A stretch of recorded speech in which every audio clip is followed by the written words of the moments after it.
Hello friends, as you are aware, we the Guwahati Medical College batch of 1982 have started a YouTube channel called Stay Safe with COVID-19. Now COVID-19 is a new virus that is extremely contagious, and in people who are immune compromised, it can be very aggressive and very lethal. But unfortunately, we do not know much about the virus. We do not know what pathology it causes in different body systems. We do not know exactly which medicine will work against it. We do not know if a vaccine is present or will be available in the near future. And if a vaccine does become available, will it be effective? And how long will that effectiveness rise?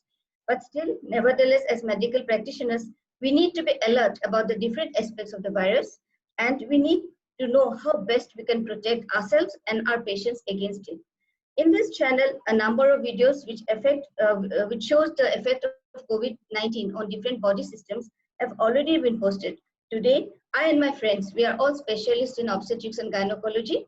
We will present a new episode to discuss the impact of COVID-19 on pregnancy. Now, I would like to start off by introducing the speakers. This is Dr. Nirupa Jodhani. She is a consultant gynecologist at Nemcare Hospitals, Guwahati. Dr. Shankar Kumar Das is the founder, managing director, and consultant gynecologist at Swagat Hospitals, Bongaigaon. I would like to start off by asking you, Nirupa. Nirupa, you have seen a large number of patients with infertility problems. They come to you for IVF, for IUI. Tell me, I'm sure many patients have come to you recently and they want to know if they should proceed with the treatment like IVF and IUI. What will you tell them? What advice will you tell them? Should they wait or can you start the treatment immediately? Okay, Madhumita. অলপমান অসমীয়াত কওঁ অলপমান ইংলিছত কওঁ মানে definitely mix কৰি কোৱা তো বেছিভাগ পেশেন্ট ফোন কৰে যে ম্যাম এটাতো কৰোনা হৈ আছে আমাৰতো ট্ৰিটমেন্ট চলি আছিলে তো আমি এতিয়া আহিব পাৰিম না নাই so what I do is that I ask them their age. If they are below 30, then I tell them that let's wait for a few more months, let's see how the situation develops and then we'll do it. আৰু বহুত patient নিজে ভয় কৰে hospital আহা দুটা ভয় থাকে first is that আমি হসপিটালত আহিলে আমাৰ হয়তো কোভিড ইনফেকশন হ'ব পাৰে সেকেন্ডলি যদি প্ৰেগন্যান্সি হৈ যায় তা বাচ্চাৰ কি হ'ব and there's no data up to now কি হ'ব and in group of patients those above 30 or 35 where we do not have much time, then if they are willing to come, then definitely we'll give them treatment. Better not to delay the treatment, yes. Yeah, but in the era of IVF and IUI where you are going to do quite a lot of interventional procedures, COVID testing has to be done for both the partners. I feel it's very necessary because in IVF, pre-IVF, you may have to do a hysteroscopy, ovum pickup is under GA, then sometimes embryo transfer in difficult patients is under GA, and GA is always a aerosol producing procedure. So a COVID test has to be done. If it is negative, then you can go ahead. And especially, COVID virus has been identified in the semen samples also. Yes, so yes, that is right. So that's the male partner. Yes, the male partner will have to be tested. Yes, definitely. So in IUI and IVF, you have to do that. And now it's available in Guwahati, so we can do that. Okay. Okay, Shankar, you see a large number of patients. বহুত patient আহে early pregnancy. আহি পেলাই তোমাক কয় যে এই patient মই যে প্ৰেগনেন্সি হৈ আছে মই এবৰ্শন কৰি দিম নেকি বেবিটোৰ কিবা ডিফেক্ট হ'ব নেকি তুমি কি কোৱা কি এডভাইস দিয়া যে আপুনি ৰাখি দিয়ক নে আপুনি কন্টিনিউ কৰক প্ৰেগনেন্সিটো বেবিৰ একো নহয় এটো বৰ সময় উপযোগী কোৱেশ্চন কৰিছা এনেকুৱা ধৰণৰ কোৱেশ্চন কিছুমান পেশেন্টৰ বয়সৰ কথাও আছে এটো আসলতে আমি ফেস কৰি আছো মই তথাপিও কওঁ আমাৰ ইমান দিন 4 মাহ আমি পাৰ কৰিলো কোভিডৰ লগত আমি কিছু জানিলো শুনিলো পঢ়িলো গটে কিছু জ্ঞান হৈছে এই জ্ঞানখিনিৰে ক'ব লাগিব যে এতিয়াও মানে কি এমটিপি যেটো মেটাৰনেল টাৰ্মিনেশন অফ প্ৰেগন্যান্সি কোভিড হিচাপে ইন্ডিকেটেড নহয় আৰু এটো কাৰ্যও নহয় যদি তেখেতসকলে কনসিভ কৰিছে তেখেতে এটো প্ল্যান প্ৰেগন্যান্সি আছিল নে আনপ্ল্যান আছিল যদি প্ল্যান প্ৰেগন্যান্সি আছিল তেখেতসকলে এই যে এডভান্টেজ ডিসএডভান্টেজ কিনি তেখেতসকলে জানি থোৱা ভাল এইটো তুলাচনি সুবিধা বনাম সুবিধা অসুবিধা বনাম অসুবিধা এইখিনি চালি জাৰি চাব লাগিব আমি যিখিনি জ্ঞান আমি পাইছো দেখি শুনি পঢ়ি যিখিনি জ্ঞান পাইছো তাৰে এটা ডিসিশন ল'ব লাগিব গতিকে থৰতে সবৰে কাৰণে এটা ডিসিশন নহবও পাৰে সকলোৰ বাবে সকলো সময়তে বেলেগ বেলেগ ভিন্ন ভিন্ন ডিসিশনো হ'ব পাৰে মই ভাবো covid is not an indication for termination. It is not an indication. Or treatment will have to be individualized. Protect a patient or boyo, not circumstances. It was sai at a definite decision. Or MTP is not mandatory. Like baby to carry echo one later like baby effect horribly. So Nirupa to me at a kotha koba niki symptoms of COVID-19. The amito general symptoms to January. The pregnancy ki pesi honey. Kami janu pregnancy is an immune compromised state. So hey tata symptoms were severe hobo either in early pregnancy or late pregnancy. Tomorrow get a patient less than 100 degrees fever. Can I get we hate to pay a patient even follow through? There is no definite data because COVID is in our country only for the last 3 months. So there are no definite data, but definitely pregnancy is an immunocompromised state. So, and because of the COVID infection, the thromboembolism episodes are more. So definitely it is a little more risky state than in a general population, though most of the data say that it's almost the same. And most of the times it has been seen in some of the literatures that in the 3rd trimester, that means last 3 months, infection risks are a little more in the patients. Otherwise, in 80%, they have mild symptoms of fever and malaise, and they do very well. They don't have to be hospitalized, and they are usually cured of. But in a few patients, they may show signs of severe infection, like mainly it's a respiratory distress where they have to be admitted immediately, and they have to be treated with all the adequate therapy. Plus, we'll have to be very careful to check the patient continuously for diabetes and hypertension, gestational diabetes or gestational hypertension. Comorbidities. Increase the risk. That will increase the risk. It has been said that the patients with heart disease, they are the most vulnerable to go into severe symptoms. So we have to be very careful about it. Yes. Shankar, to me, the patient যেতিয়া আহে তোমাক সুধিব যে sir মই তো মাহে মাহে আহি থাকিব লাগে পিছলে 2 সপ্তাহৰ মূৰে মূৰে আহিব লাগে মই কি ইমান ঘনাই ঘনাই আহি থাকিব লাগিব নেকি এনেকুৱা যিমান আমি যোনটো ৰেটত আমি এন্টিনেটাল ভিজিটস সুধো পেশেন্টটো হেতু তেনেকৈ আহিব মানে এটা গ্যাপ দি আহিব পাৰে যে অলপ দেৰিকৈ আহিব আৰু এটা আল্ট্ৰাসাউন্ড স্ক্যানতো যাব পাৰিব নে নোৱাৰে মই হেই একেই আকাৰতে কথাটো কম যদিও আমি কম প্ৰতিটো মাহতে এবাৰ আহিব 7 মাহলৈকে তাৰ পিছত 15 দিনত আহিব আমাৰ এন্টিনেটাল চেকআপ বুলি কওঁ এটো আৰু এন্টিনেটাল চেকআপৰ মূল উদ্দেশ্যটো হৈছে screening of the danger signal গতিকে এই গুটেই কথাখিনি সেৱা প্ৰদান কৰিৰ ওপৰত বহুত প্ৰকাৰে নিৰ্ভৰ কৰিব পেশেন্টজনক মাতিব নে নামাতিব ইতিমধ্যে নিৰূপাই কৈছে যে ফোনটো কিছু কথা সুধি লব পাৰি প্ৰাথমিক পৰামৰ্শ দিব পাৰি প্ৰাথমিক চিকিৎসাও দিব পাৰি মই উদাহৰণ হিচাপে এটা কথা কলো যে মানুহগৰাকীয়ে ফোন কৰিলে স্যাৰ মোৰ প্ৰেগন্যান্সিটো হৈছে যেন লাগিছে উইকলি পজিটিভ হৈছে মোৰ অলপমান পেটটো বিষাই আছে তলত তেতিয়া সেৱা প্ৰদানকাৰী হিচাপে আমি চিকিৎসকসকলে ভাবো এটো এটা সোনোগ্ৰাফি এটা কৰা দৰকাৰ হ'ব এই কাৰণে দৰকাৰ হ'ব তেখেতৰ হয়তো একটোপিক প্ৰেগন্যান্সিটো হ'ব পাৰে গতিকে তেখেতক এটা নিৰ্দিষ্ট সময়ত মাতিব লাগিব যেতিয়া এনেকুৱা এটা তেখেতক এটা কনভিন্স কৰাব লাগিব যে আমাৰ হস্পিটেলত আহিলেও আমি কেয়াৰ লম আপোনাৰ যদি সংক্ৰমণ নহয় কাৰণ কিন্তু সোনোগ্ৰাফি কৰাটো এই ক্ষেত্ৰত আপোনাৰ খুব দৰকাৰী গতিকে প্ৰত্যেকটো ক্ষেত্ৰত ইন্ডিভিজুৱেলাইজ কৰিব লাগিব কেছটো মাতিম নে নামাতিম কিন্তু সাধাৰণ সেইং হল যিমান কম মাতা যায় সিমানেই ভাল সংক্ৰমণ যাতে নহয় গতিকে ক্ৰছ ইনফেকশন হ'ব পাৰে আমাৰ যদি 10 জগৰাকী পেশেন্ট চাও 10 এগৰাকী কুমাই দিছো তাৰ পিছত আগৰ এগৰাকী চাইছো গতিকে সংক্ৰমণ হ'ব পাৰে এখন বেদতে গতিকে তাৰ ব্যৱস্থা আমাৰ সেৱা প্ৰদান কৰি সকলে বিশেষ কৰি হস্পিটেলৰ কৰ্তৃপক্ষই ল'ব লাগে যাতে ক্ৰছ ইনফেকশন নহয় নসোকমিল ইনফেকশন হৈ না যায় কোভিডে হোক বা আন ইনফেকশনে হোক আন কিবা এটা হোক হয় গতিকে এই ক্ষেত্ৰত মই ভাবো যে এন্টিনেটাল চেকআপ তো আমি কিছু শিথিল কৰিব পাৰো নাম্বাৰ অফ ভিজিটস কিন্তু এটো জাস্টিফাইড হ'ব লাগিব আমি ভাল কৰি কাউন্সেলিং কৰি ল'ব লাগিব আজি টেলিমেডিসিনৰ কথা কোৱা হৈছে টেলিমেডিসিনৰ দ্বাৰা আমি প্ৰাথমিক পৰামৰ্শ দিব পাৰো প্ৰাথমিক চিকিৎসা দিব পাৰো এনেকুৱা ধৰণৰ কথা আমি এডভান্টেজ এণ্ড ডিসএডভান্টেজ এইটো উলাসনিত আমি বস্তুটো বিচাৰ কৰি ল'ব লাগিব মাতিম নে নামাতিম মই ইয়াতে হয় নিৰূপা কিবা ক'বা?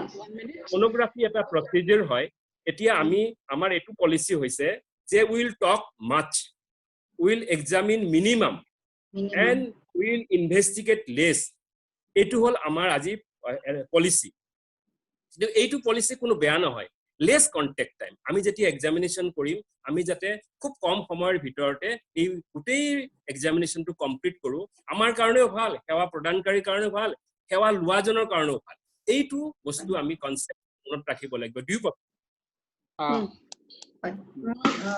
এইখিনিতে মই অকমান কথা ক'ব খুজো আমাৰ কোভিডৰ বিষয়ে আমাৰ ৰাজ্যৰ মাজত আমাৰ মানে সব মানুহৰ মাজত কিছুমান খুব ভুল ধাৰণা কিছুমান আছে কিছুমান মিথছ আছে এই মিথছ বিলাক মই ইয়াৰে অলপমান ডিসকাস কৰিব খুজো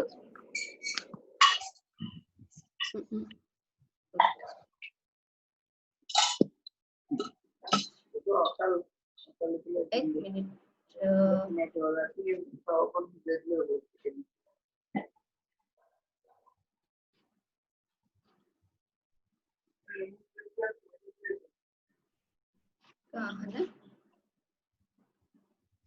presentation to khula ase na খোলা আছে দেখুন ওর বাইছে share screen আইছে নেকি স্লাইড কোন আহিছে কোন পার্সিয়ালি আহাদের লাগিছে You have to enlarge for individuals. আইছে স্লাইড কোন তো মই দেখিছো মোৰ হে slide khini individually dekha এখন কে click কৰিব লাগিব এখন এখন না মই হেৰতে দিছো আচ্ছা মই কওঁ যে আমাৰ বহুত মানুহে ভাবে যে ৰ'দত উলালে মানে যে ভাইৰাছটো মৰি যায় খুব গৰম হলে মৰি যায় কিন্তু আমি স্পেসিফিক্যালি ক'ব লাগিব যে প্ৰেগনেন্ট মাইকী মানুহৰ যাতে ৰ'দত নুলায় কাৰণ আমি জানো যে মাইকী মানুহৰ প্ৰেগনেন্ট মাইকী মানুহৰ এনি অলপ ডিসিনেস হোৱাৰ চান্সেস বেছি হিট ষ্ট্ৰোক হোৱাৰ চান্সেস বেছি ডিহাইড্ৰেচন হোৱাৰ চান্সেস বেছি একান আমি এটো খুব কেয়াৰফুল হ'ব লাগিব যাতে তেওঁ নিজকে এক্সপোজ নকৰে টু দা সান এটো মই পঢ়া নাই স্লাইড কোন লিয়া বলে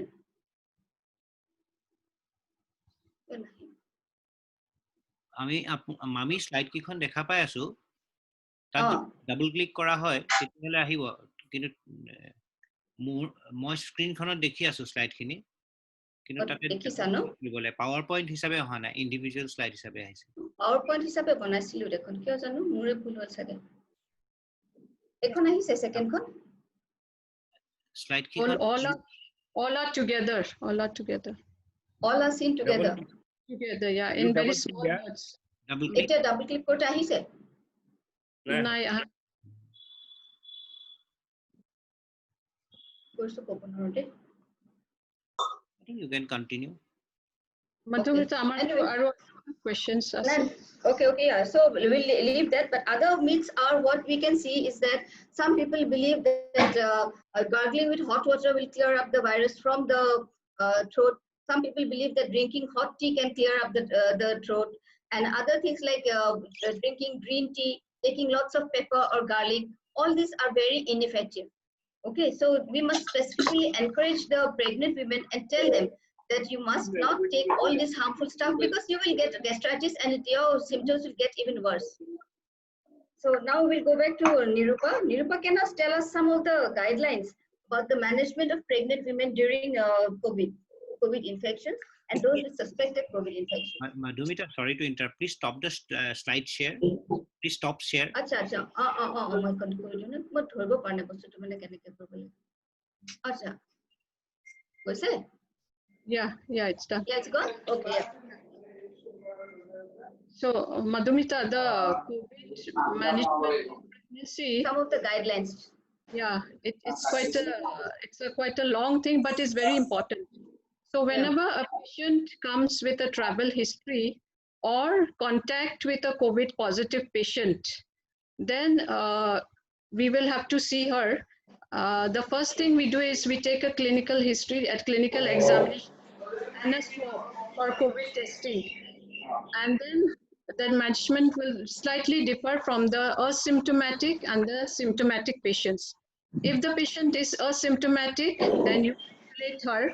And I think nowadays, most of them are doing home quarantining for 14 days. And during this period, she will just be asked to talk to the health worker about her oxygen saturation, any fever, or any signs of respiratory distress. And if she is, then we wait for the reports of COVID. If she is asymptomatic, and if the COVID is positive, then we still don't do anything. We just tell her to stay at home for 14 days. But in this case, we'll have to be a little more alert because her COVID is positive. So she will have to again be careful about her temperature and about her respiratory rate. She can always be given an SpO2 to be seen at home, oxygen saturation. If it is below 93, she has to report. And then if after 14 days she's all right, in the meantime we'll ask her to monitor about her baby's movement counts. And if she is a patient with diabetes, hypertension, then she'll have to monitor all that. If she's a symptomatic patient where she has fever, then she has to be again isolated, and then COVID test reports are waited. If she is negative, then again she's monitored at home. But again, because she's already having fever, so we'll have to ask her to report daily about her symptoms. And if she's COVID positive, then she has to be admitted to a government isolation center. And there she will be daily checked for her respiratory rate, her BP, her pulse, and the temperature. If she is fine, then everything is all right. But suppose she develops symptoms, acute respiratory distress, then we admit her, we may have to shift her to an ICU. And before that, when she's still in the isolation center, the maternal signs, we look for the respiratory rate, the heart rate, and the SpO2. If we find that her systolic BP is below 100, or her respiratory rate is more than 22, or she radiological signs of pneumonia, because CT scan can be done with an abdominal shield, then she has to be admitted in an ICU. And in ICU, she's given oxygen therapy. Then we may have to start broad spectrum antibiotics. Fluid therapy is given very judiciously. And then the baby is also monitored, like the fetal heart rate is. And then if the baby is very premature, you can give her injection betamethasone. And anytime she may go into even severe disease, like if she goes into septic shock, or she goes into more respiratory distress requiring mechanical ventilation. So that has to be managed accordingly. And this is a multidisciplinary teamwork, where you have to work with the neonatologist, the anesthetists, the nursing, the medicine, the critical care, and it has to be in unison with everybody. And if the patient is very serious, you may have to take the decision to deliver even before 24 weeks to save the mother's life. So this is in short, it's a big guideline, but this is in short. And then when she is delivered, then the neonat has to be separated from the mother for 14 days, but breast milk can be given. And every time, all the precautions of PPE and all the other precautions have to be taken, so that all your health workers, all the staff, everybody, we try so that nobody gets infected. So the area should be that does or dumping of the kits can be done in a separate room. And when these patients come, even their triage area should be different from the other patients. And their rooms are different. The isolation rooms, they say that the isolation room should be with negative pressure, or you can use exhaust fans. And when they deliver, there should be 2 separate units for normal delivery or cesarean. And with all the precautions of all the staff. That was very interesting, Nirupa, and very, very well spoken. Now, Shankar, is there any specific diet you would suggest to the patient? Kiba tumi specific diet ko bani kize etu ebu khale immunity baribo, ebu khale mane tumar mane resistance to baribo. Enuka kiba specific information dibo pariba niki patient to? Definitely dibo. Ami kenake avoid korim ki khale mor bhalo hobo. Very good questions.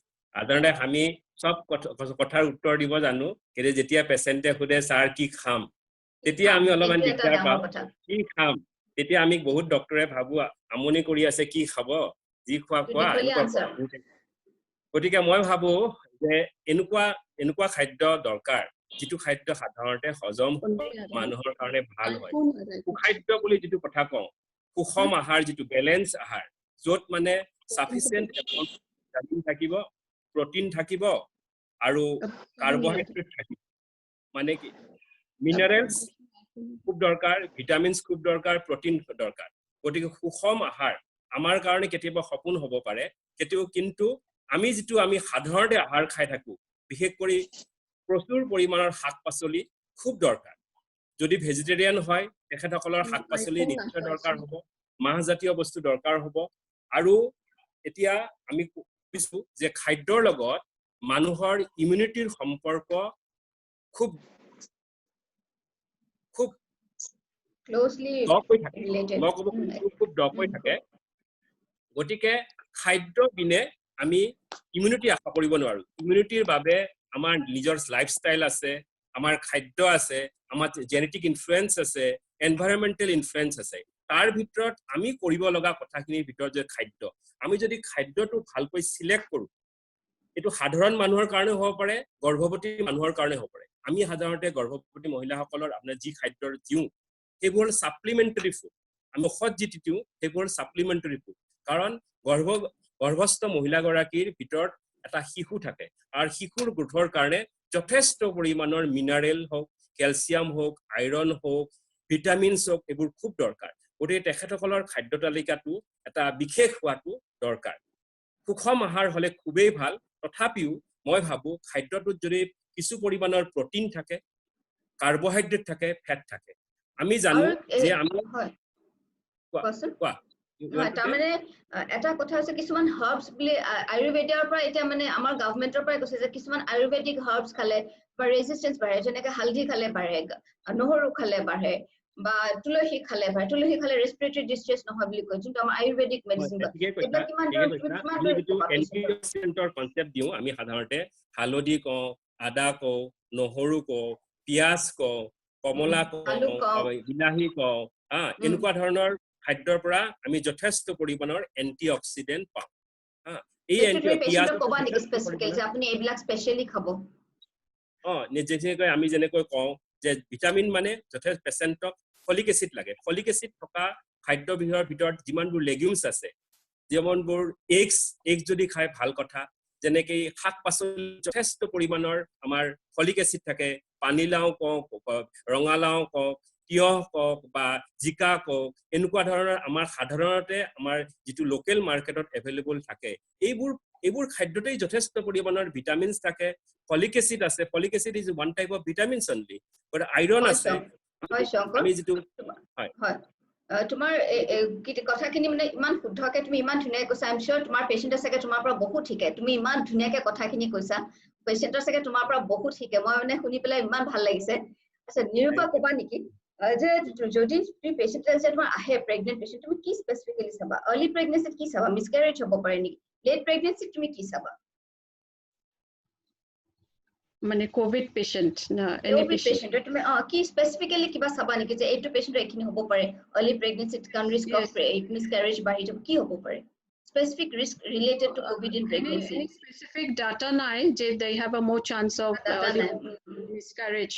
But that I think the incidence is same as the other general population. So ultrasound we are doing in all the patients.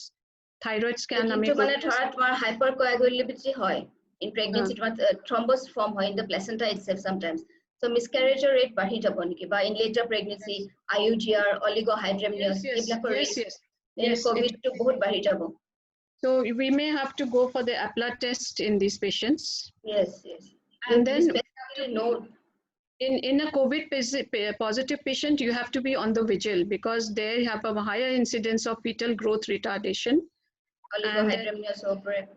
Oligohydramnios over pare. So you have to institute more specific therapies, and they talk about low molecular weight heparin also in these patients. And even aspirin, low dose aspirin has been prescribed very often. And I think a little bit of counseling also to the patients. Counseling is because they have to be aware of the risk. every step you have to counseling. That is even in a normal pregnancy you have to counsel. And Yeah. especially if these COVID patients are hypertensive and diabetic, then their risks even increase further. So if these are the patients whom we cannot go by the government guidelines that you don't call them early, we may Yeah, have to call actually, 2 weeks or even weeks. treatment will need to be individualized. We cannot say that all Individualized. patients will have the same treatment. Yes. And so they will need Madhumita, more of scans. They will need more of Madhumita, scans. Madhumita, And- মই Shankar, একাষাৰ just কথা one- add কৰিব খুজিছো হয় শংকৰ কোৱা। একাষাৰ কথা add কৰিব খুজিছো এতিয়ালৈকে যিমানবোৰ তথ্য পোৱা গৈছে মিছকেৰেজৰ সম্পৰ্কত এতিয়ালৈকে ক'ব পৰা হোৱা নাই যে কোভিডৰ কাৰণে মিছকেৰেজৰ ইনসিডেন্স বাঢ়িছে কিন্তু এনা জেনাৰেল কনসেপশন যদি first trimester any viral disease সাধাৰণতে ইনসিডেন্স অফ বাৰ্থ ডিফেক্ট বঢ়ায় কিন্তু এতিয়াই আগতীয়া কৰি কোৱাটো ইমান করোনা ভাইরাস বা any virus disease can cause this it's not specific to corona virus yes it is a general conception কিন্তু তথ্য হিচাপে কিন্তু এতিয়ালৈকে আমি পোৱা নাই অৱশ্যে আমি ক'ব পৰা হোৱাও নাই কাৰণ আমাৰ মাত্ৰ অভিজ্ঞতা 4 মাহৰ অভিজ্ঞতা কিন্তু এতিয়ালৈকে যিমানবোৰ আমি আমাৰ নিজৰ প্ৰেক্টিছত পাইছো এনেকুৱা মই পোৱা নাই যদি নিৰূপায় পাইছে ক'ব নোৱাৰো যে ইনফেকশনৰ কাৰণে কোভিড ইনফেকশনৰ কাৰণে হেৰি হৈছে এবৰ্শন হৈছে সিভিয়াৰলি টক্সিক হ'বলে তাৰমানে একদম Covid patient who severely toxic সেই পেশেন্টৰ হে এটা ৰিস্ক বাঢ়ি যায় for miscarriage any simple mild symptoms হলে একো নহয় এটা বাহিৰৰ দেশৰ কথা ভাবো যিকেটা আমাৰ পেপাৰ আহিছে চাইনাত দুটামান পেপাৰ আছে বা ইটালীত কেটামান পেপাৰ আহিছে সেইকেটা পেপাৰৰ পৰা গম পাইছো যে even in the COVID infection the incidence of miscarriage is not increased গতিকে এটো এটা আমাৰ এটা কথা যেটো কথা হয়তো কালি পৰহি চেঞ্জও হৈ যাব পাৰে আচ্ছা Nirupa can you tell us when tomorrow মানে যদিও virus to will the virus pass from the baby to from the mother to the baby during childbirth or during say breastfeeding যায় নেকি Please unmute. I can't hear your voice. Please your voice is not please unmute. Nirupa, you have to unmute yourself. Nirupa, your voice is not coming.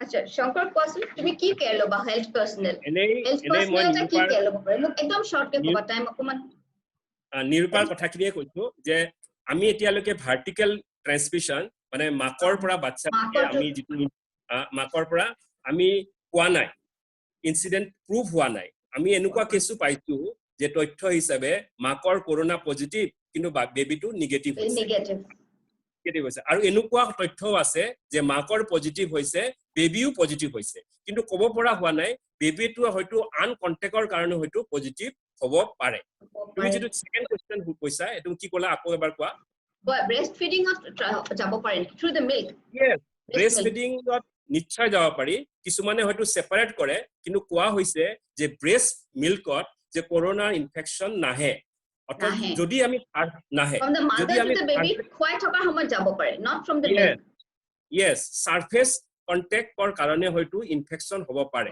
আৰু ইয়াৰ কাৰণে directly from the milk exactly গটিকে এটো message যাব লাগে যে breast মিল্কত corona infection না যায় কিন্তু সাৰফেসৰ কাৰণে খুৱাই থাকুতে তুমি যেনেকৈ কৈছা খুৱাই থাকুতে যদি ইনফেক্টেড হৈ যায় সাৰফেসটো ইনফেক্টেড হয় তাৰ পাছত যদি কন্টেক্ট গুচি যায় তেতিয়াহে হ'ব পাৰে গটিকে এইখিনি just tell us in short Shankar নিৰূপক এটা কথা হলো যে কি কেয়াৰ লবা during childbirth and in pregnancy Nirupa গুচি গল Nirupa your pictures can you hear us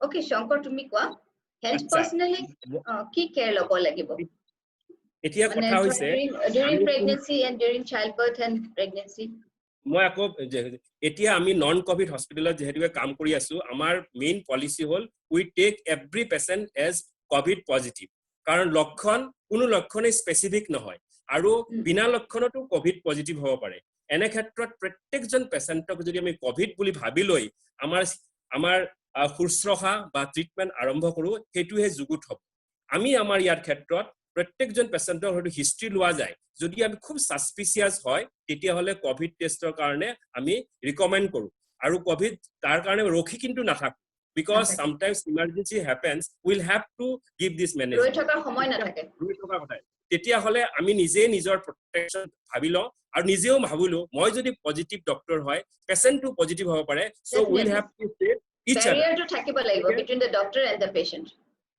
মই আমাৰ লেবাৰ ৰুমত এটা কাম কৰো যেহেতুকে আমি এতিয়ালৈকে প্ৰমাণ কৰিব পৰা নাই ভেজানেল সিক্ৰেচনত কোভিড নাহে মেমন ফ্লুইডত নাথাকে গতিকে এনে ধৰণৰ এটা স্ক্ৰীন এটা দিও ইন বিটুইন দ্য চেষ্ট এণ্ড এবডোমেন ডাঙৰ স্ক্ৰীন এখন কাপোৰ এখন দিও এটো যদি 6 ফুট মান হয় বেছি ভাল হয় একদম হাইটলৈকে দিও তেতিয়াহ'লে আমি যদিকে পেলভিক ৰিজনত কাম কৰো গতিকে ডেলিভাৰীয়ে কৰো বা সিজাৰিনে কৰো আমাৰ সাৰ্জন বা সেৱা প্ৰদান কৰে কাৰণে অসুবিধা নহয় কেৱল এনাস্থেসিস জন অলপমান হেই থাকে ৰিস্কত থাকে তেখেতে যদি স্পাইনেল এনাস্থেসি দিয়ে তেতিয়াহ'লে তেখেতৰ ক্ষেত্ৰতো বহুত সুবিধা হয় গতিকে আমি এতিয়ালৈকে মই to be very polite I have not faced any covid positive case pregnancy case কিন্তু আমাৰ ইয়াত যেটো ট্ৰিটমেন্ট কৰো we take every patient as a covid positive as if যেন হয় গতিকে ট্ৰিটমেন্টটো বা সেৱা ব্যৱস্থাটো আমি তেনেকৈ আৰম্ভ কৰিছো attendant কেজন মান তুমি allow কৰিবা post delivery patient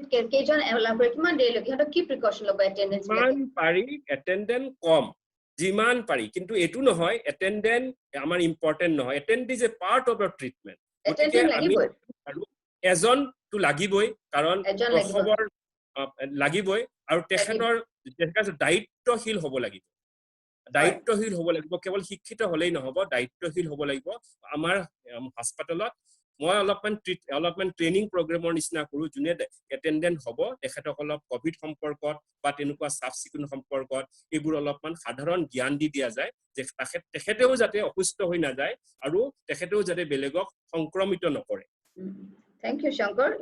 This was a very interesting discussion, Nirupa, Shankar, both of you. And thank you to all you viewers for listening in to us. We hope you found the discussion very informative. And we hope you enjoyed listening to us as much as we enjoyed bringing this discussion to you. Thank you so much for being with us throughout this discussion. Thank you.